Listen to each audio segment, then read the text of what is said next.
This video is an overview of reporting in Project Insight.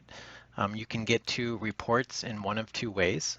You can get to it from the top nav report icon, or you can get to it from the home screen by clicking the reports icon.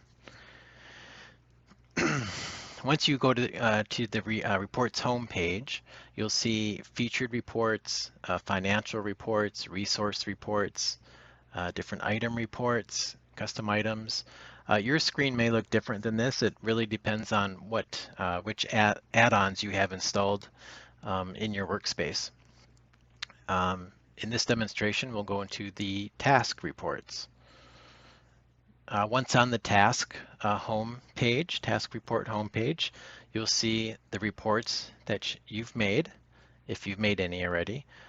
You'll see some shared reports, which are reports shared by other people with you within Project Insight, and then also some built-in reports. You can create a brand new task report by clicking this button, or you can go back to the reports homepage by clicking all reports. That'll bring you back, to here.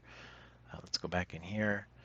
On each report, you can edit or you can delete it. Let's see, you can take ownership of a shared report if you have the permissions to. You can hide or you can delete the shared report. We can go back to the reports homepage, and on this page you can create a new report. I'm on the project card here, so you can create a new project report, or you can go to the shared reports or go to the built-in reports, and that's the same on all of these cards.